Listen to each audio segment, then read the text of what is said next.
Hello, bonjour ou bonsoir à toi qui nous suis maintenant sur les réseaux sociaux et un bonsoir spécial aussi à toi qui nous suis sur Nyota TV dans toutes les grandes villes de la RDC ainsi que sur Canal Plus sur la chaîne 348. Bienvenue sur Alpha Ministries. Mon nom est Ariane Kisanga et comme tu le sais, j'aime la présence de Dieu. Je veux commencer ce soir ou ce matin, dépendamment de l'heure à laquelle tu me suis, en te disant merci. Merci parce que chaque semaine, tu suis Alpha, tu nous supportes. On te dit merci. Ça fait une année qu'on est là et ça fait une année que tu continues à nous suivre, que tu continues à nous soutenir. Et on est reconnaissant aussi envers le Seigneur. Donc de toute l'équipe Alpha, recevez ou reçoit ce soir nos remerciements. Alors, on va commencer. Je te posais la question. Ça fait une année, donc tu connais ma question. As-tu créé de l'espace pour Dieu? Est-ce que tu es prêt à permettre au Seigneur de te parler ce soir, de parler à ton cœur? On va commencer par un verset, on va commencer par la prière. Notre prière ce soir est tirée de Philippiens 4, du verset 19 au verset 20. La parole de Dieu dit, « Et mon Dieu pourvoira à tous vos besoins selon sa richesse, avec gloire en Christ Jésus. À notre Dieu et Père soit la gloire au siècle des siècles. Amen. » Tu vas te rejoindre à moi ce soir. La Bible nous dit que Dieu va pourvoir à tous nos besoins. Prends une minute avec moi, louons le Seigneur parce qu'il est celui qui pourvoit à tous nos besoins. Tout veut dire tout. On n'a pas dit qui va pourvoir à un besoin et oublier l'autre. Donc, je ne sais pas quel est ton besoin ce soir. Je ne sais pas c'est dans quel domaine que tu as besoin de voir l'intervention de la main de Dieu. Mais approprie-toi ce verset. Dis que le Dieu que toi tu pries, celui qui s'appelle ton Père, dit qu'il est capable de te sortir de cette situation parce qu'il est celui qui va pourvoir à tes besoins. Prions. Père, nous te disons encore merci. Merci pour une autre opportunité que nous avons d'être ensemble. Mais aussi merci Seigneur parce que tu es celui qui pourvoit à tous nos besoins. Seigneur, merci parce qu'il n'y a rien dont nous avons besoin que toi tu es incapable de pourvoir. Seigneur, merci parce que tu es celui qui ouvre les portes pour nous. Seigneur, merci parce que quand nous avons besoin de force, tu es celui qui vient pour nous donner cette force. Merci parce que tu es celui qui nous donne l'intelligence. Merci parce que c'est toi qui nous donnes la sagesse. Yahweh, c'est toi qui pourvois aux besoins de ma soeur, de mon frère. C'est que toute personne en train de traverser ce soir, toute situation, tu es celui qui pourvoit à tous les besoins. Et je sais que tu vas encore le faire aujourd'hui, car toi, tu ne peux pas faillir. Il est impossible pour toi de faillir. Tu t'appelles Jehovah Jireh, Jehovah Jireh, le pourvoyeur de nos besoins. Je te présente tous les besoins qui sont montés vers toi en ce jour, Yahweh. Fais comme toi tu sais faire. Fais-le avec excellence. Fais-le de manière à nous étonner. Fais-le de manière à nous épater comme d'habitude. Et ce soir, nous avons encore besoin de ton Saint-Esprit. Nous avons besoin de ton Saint-Esprit. C'est un besoin que nous avons aujourd'hui. Fais descendre ton Esprit Saint. Que tout ce qui va se passer pendant ce moment soit pour ta seule gloire. Que les paroles qui vont sortir de ma bouche soient des paroles inspirées qui proviennent seulement de toi. Saint-Esprit, nous t'invitons. Sens-toi libre. Agis. Dans le nom puissant de Jésus, nous avons ainsi prié. Amen, amen, amen. Alors ce soir, nous avons comme thème la lettre d'amour. Et juste pour définir un peu, une lettre d'amour, c'est une lettre qui est écrite à une personne dont tu es amoureux. Une lettre d'amour, c'est une expression écrite de tes sentiments envers cette personne. Dans la lettre d'amour, tu décris qu'est-ce que cette personne signifie pour toi. Qui est cette personne pour toi?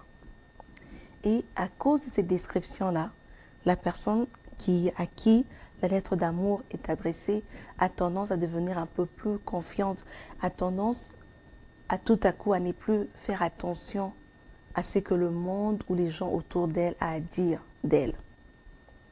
La personne qui reçoit aussi la lettre d'amour ne la lit pas une seule fois. Elle la lit plusieurs fois et elle fait rejouer les paroles de cette lettre dans sa tête plusieurs fois, même dans la journée. et jusqu'à ce que ça affecte la façon dont elle pense d'elle-même. Dieu notre Père, Yahweh, Jéhovah Jireh, nous a également écrit aussi une lettre d'amour. Et dans cette lettre d'amour, il a exprimé ce qu'il pense de nous, ce que nous signifions pour lui. Et aujourd'hui, cela sera le sujet de notre partage.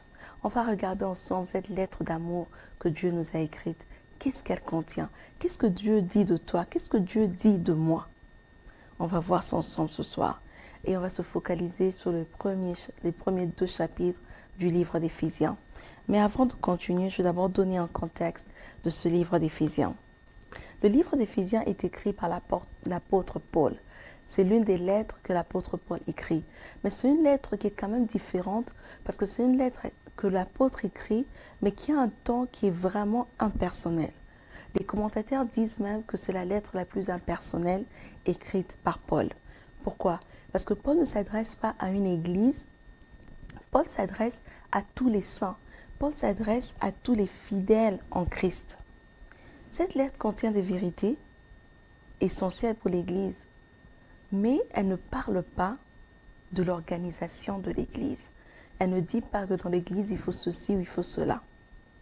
Et par conséquent, cette lettre ne s'adresse pas à une Église locale, mais plutôt, elle s'adresse à toi et elle s'adresse à moi. Et il y a 3 éléments essentiels que dégage l'épître de Paul aux Éphésiens. Premièrement, que le chrétien occupe par grâce une position élevée. De 2, que le corps du Christ est une réalité. Et de 3, que la vie qu'on mène doit être conforme à la vocation ou à l'appel que Dieu a mis sur notre vie. Paul a écrit cet épître quand il était en prison. Il a écrit l'épître quand il passait par des moments difficiles. Mais cet épître est inspiré par le Saint-Esprit. Cela veut dire que quand Paul écrivait ça, inspiré par le Saint-Esprit communiquait à Paul l'amour que Dieu avait pour lui. Le Saint-Esprit faisait voir à Paul que le fait qu'il soit en prison n'était pas la fin des choses, que Dieu avait un plan merveilleux pour lui, qu'il avait été créé pour accomplir les desseins de Dieu pour sa vie. Et nous aussi, en vivant sur cette terre, nous avons besoin de ce rappel constant. Nous avons besoin de prendre conscience de ce que Dieu dit de nous, de ce que Dieu dit que nous sommes, de ce que Dieu dit que nous sommes et combien Dieu nous aime. Alors on va découvrir ensemble qu'est-ce que Dieu dit que nous sommes. Et comme j'ai dit, on va se focaliser sur les premiers 2 chapitres d'Éphésiens, donc Éphésiens 1 et Éphésiens 2. Premièrement, tu es béni. C'est ça que la lettre d'amour de Dieu te dit, que tu es une personne bénie. C'est quoi être béni? Être béni, c'est avoir sur elle une faveur ou être favorisé divinement ou même par un être très suprême. Et on est béni de quoi? On est béni de toute bénédiction spirituelle dans les lieux célestes en Dieu. Tu es un élu de Dieu. Avant la création du monde, Dieu t'a créé. Il t'a choisi, il t'a mis à part pour être saint et pour vivre devant lui de manière irréprochable. Cela ne veut pas dire que Dieu a dit que tu ne devrais pas pécher. Non, il s'attend que tu pêches parce que tu n'es pas parfait, tu n'es pas humain. Tu n'es pas Dieu, plutôt tu es humain. Mais ce que Dieu veut dire, c'est que chaque fois que tu auras péché, que tu sois prompte à venir te repentir. Dieu t'a élu, Dieu t'a choisi pour que tu vives ses desseins pour ta vie sur cette terre des humains. Il ne t'a pas choisi pour que tu vives les desseins qu'il a pour toi au ciel, non. Au ciel, il y a déjà des activités bien précises, mais c'est pour ici sur terre. Tu es aussi un fils de Dieu et un fils que tu es devenu par amour. Dieu t'a adopté dans sa famille, il t'a appelé son enfant par amour. Tu n'as rien fait pour mériter ça. La raison pour laquelle Christ est mort à la croix, c'était par amour. Dieu ne t'a pas adopté par pitié. Il ne t'a pas adopté par commodité. mais l'amour a été le fondement de son adoption. Tu es racheté et tu as été racheté à un grand prix, au prix du sang de Jésus. Jésus a versé son sang à la croix de Golgotha. Jésus est mort pour que toi tu aies une valeur, pour que tu sois racheté. Tu es pardonné. Tu n'es pas pardonné par tes efforts, mais tu es pardonné par la grâce abondante de Dieu. Le psaume 103, verset 12 nous dit que autant l'Orient est éloigné de l'Occident, autant Dieu éloigne nos transgressions de nous. Donc ne permets plus au diable de venir jouer avec toi. Ne permets plus au diable de te rappeler tes anciens péchés.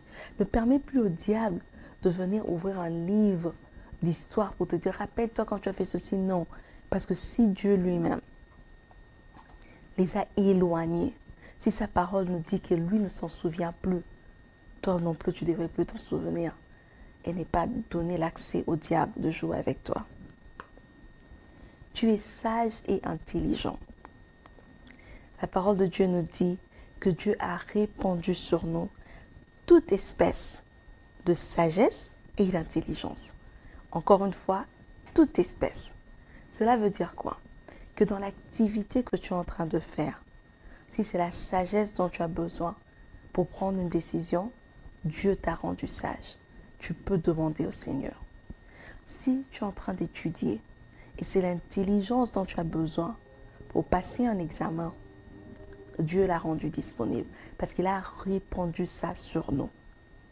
Si c'est des affaires que tu veux commencer et que tu as besoin de sagesse et d'intelligence, c'est disponible parce que Dieu te l'a donné. Tu es caché en Christ. Ta vie est cachée en Christ. Tu as entendu le message de la vérité. Tu as accepté l'évangile du salut. Tu as donné ta vie en Christ, à Christ. Il prend cette vie et il la cache à l'intérieur de sa propre vie. Colossiens 3:3 nous dit, vous êtes morts et votre vie est cachée avec Christ en Dieu. Toi, tu n'existes plus. C'est Christ qui vit en toi et qui te prend et qui te cache encore en lui. Donc quand Christ se présente devant le Père, il ne se présente pas seul, mais il se présente avec toutes ces personnes qui l'ont reçu comme Seigneur et Sauveur, qui sont tous cachés à l'intérieur de lui. Tu es scellé par le Saint-Esprit après avoir cru. Quand tu as cru à la parole du salut, quand tu as donné ta vie à Christ, Dieu est venu et il a posé sur toi son sceau officiel. On dit que quand on appose un sceau officiel sur un document, ça donne à ce document une valeur juridique. Ça veut dire que si tu as fait une promesse, à quelqu'un et que cette personne, peut-être c'est une promesse par l'écrit, tu as mis ta signature et tu as donné le papier à la personne.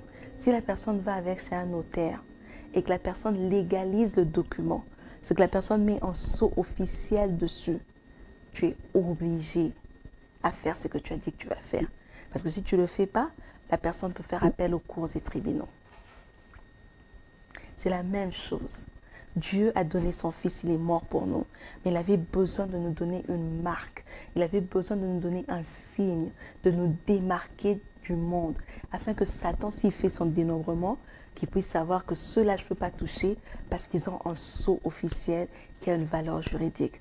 Et ce sceau-là, c'est le Saint-Esprit.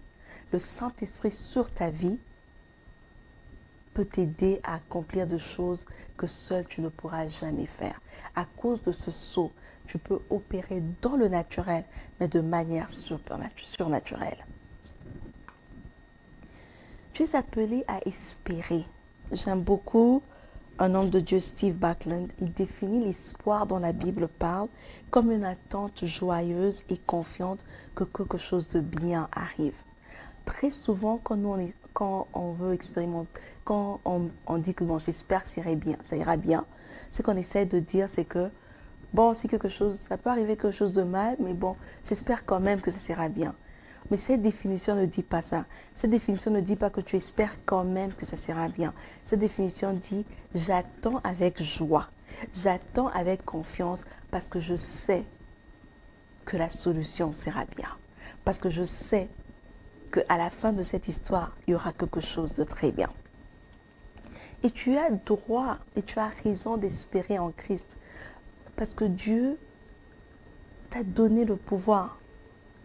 Tu as le pouvoir de Dieu en toi, une puissance que personne ne peut égaler. La puissance qui peut te guérir, qui peut te nourrir, la puissance qui te délivre, la puissance qui t'emmène le salut dans toute situation. Et pas seulement ça, Christ t'a doté aussi de la même puissance. Donc toi aussi, tu as le pouvoir. Tu as le pouvoir de parler.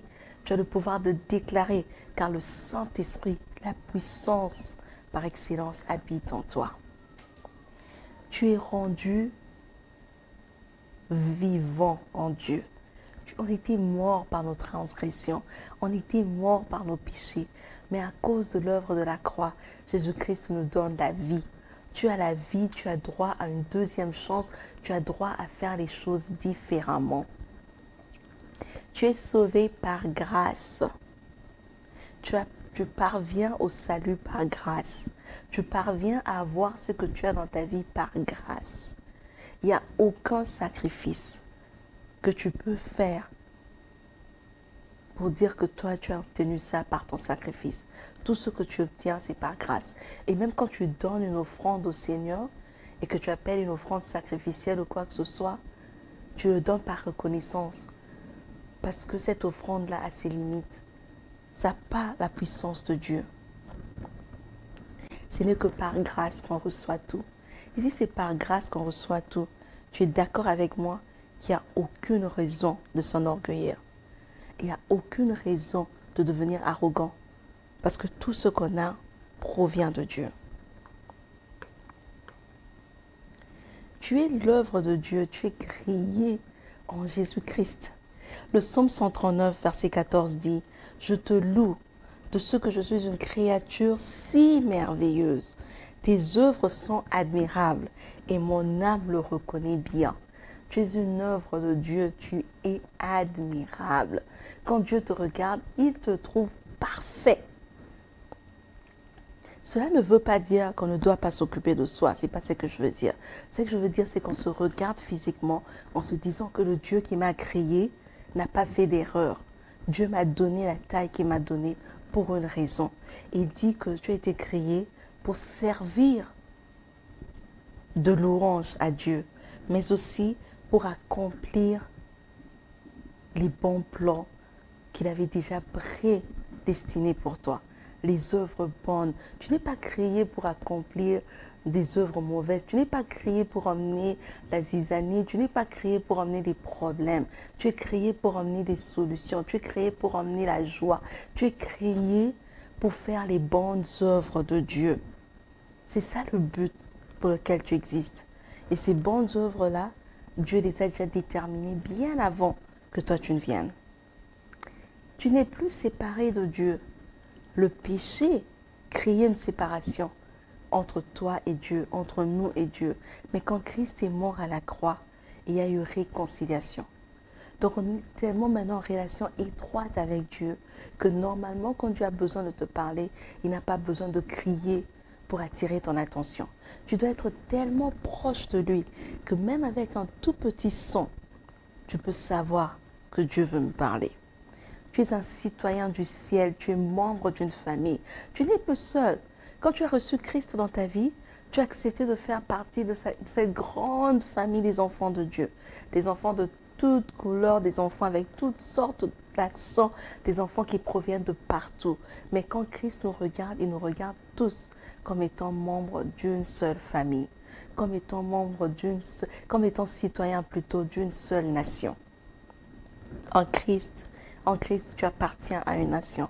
En Christ, tu appartiens à une famille. Tu fais partie d'un édifice qu'on construit ensemble. Moi, je fais partie de cet édifice. Toi, tu fais partie de cet édifice. Et ensemble, on doit devenir une habitation pour Dieu en esprit. Et on devient cette habitation quand on s'encourage, quand on passe des moments de prière ensemble, quand on intercède les uns pour les autres. Ensemble, on devient cet édifice que Dieu veut. Une lettre d'amour, comme j'ai dit au début, on ne la lit pas une seule fois. On la lit plusieurs fois. Et des fois, on la mémorise même parce qu'on rejoue les paroles dans notre tête quand la lettre n'est même plus devant nous. C'est la même chose. Dieu nous a écrit aussi une lettre d'amour dans Éphésiens 1 et Éphésiens 2. On doit prendre le temps de lire encore et de rejouer cette lettre dans nos têtes jusqu'à ce qu'on connaît par cœur ce que ça dit. Je veux juste récapituler pour nous les 15 choses que moi j'ai pu sortir de cette lettre. Tu es béni. Tu es choisi de Dieu. Tu es un fils de Dieu par amour. Tu as été racheté à un grand prix. Tu as été pardonné. Tu es sage, tu es intelligent. Tu es caché en Christ. Tu portes sur toi le sceau du Saint-Esprit. Tu es appelé à espérer. Tu es rendu vivant en Christ. Tu es sauvé par grâce. Tu es l'œuvre parfaite de Dieu. L'œuvre parfaite de Dieu plutôt. Tu n'es plus séparé du Seigneur. Tu es un citoyen, tu es membre d'une famille et tu es un édifice que Dieu construit ensemble afin d'avoir une maison d'habitation. Ça sont les 15 choses que moi j'ai pu ressortir. Mais je t'invite à faire l'exercice. Prends Éphésiens 1, prends Éphésiens 2, ressors. Qu'est-ce que Dieu dit sur toi? Rappelle-toi un peu des premières choses que tu as entendues quand tu es devenu chrétien. Très souvent, on est rapide, on reçoit Christ et on est rapide d'aller travailler. Et on ne sait pas qu'est-ce que Dieu pense de nous. Et quand le burn-out arrive, on abandonne tout. Parce qu'on a cru que notre sacrifice, notre travail pouvait nous emmener quelque part. Mais en réalité, non. C'est seul l'amour de Dieu qui nous garde. On est sauvés et maintenus par grâce. Parce que nos vies sont cachées en Christ Jésus. Je t'invite à incliner ta tête dans la prière avec moi ce soir. Je veux avoir 2 points de prière pour ce soir.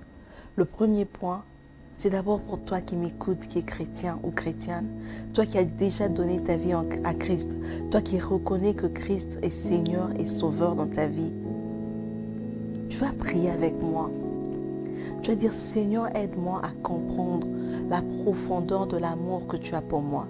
Aide-moi à comprendre qui je suis devant tes yeux. Seigneur, illumine les yeux de mon cœur. Seigneur, augmente ma compréhension. Donne-moi une révélation de qui je suis pour toi et combien tu m'aimes. Seigneur, nous voici encore. Très souvent, nous oublions de lire cette lettre d'amour que tu nous as adressée. Très souvent, nous voulons travailler pour toi en croyant que nos œuvres nous emmèneront quelque part. Mais Yahweh, tout ce que toi tu as pour nous, c'est de l'amour. Seigneur, je prie que ce soir, que le cœur d'une personne qui t'a déjà reçu comme Seigneur et Sauveur puisse accepter cette nouvelle révélation. Que cette personne accepte ton amour pour elle. Le deuxième point de prière que nous allons avoir, c'est pour toute personne qui nous suit, mais qui ne comprend pas de quoi on parle. Toute personne qui nous suit, qui n'a pas encore fait de Jésus-Christ son Seigneur et Sauveur, et se demande comment avoir sa vie cachée en Christ. Je t'invite à faire cette prière avec moi. Dis simplement, Seigneur, je reconnais mes transgressions et je te demande de me pardonner. Seigneur Jésus-Christ, je t'accepte dans ma vie comme Seigneur, mais aussi comme Sauveur. Prends le contrôle, guide-moi, que tout ce que je fais soit pour toi, afin que j'accomplisse ces plans que tu as déjà fait pour moi, ces plans de bonheur et de merveille, de bonheur et d'espérance. Dans le nom puissant de Jésus, nous avons ainsi prié. Amen, amen, amen, amen. Merci d'avoir pris ce moment pour suivre Alpha Ministries, que ce soit par les réseaux sociaux ou à la télévision sur Nyota TV. Je te dis merci d'avoir pris ce moment de suivre le partage. Jusqu'à ce qu'on se voit la semaine prochaine, rappelle-toi de toujours créer de l'espace pour Dieu. Au revoir.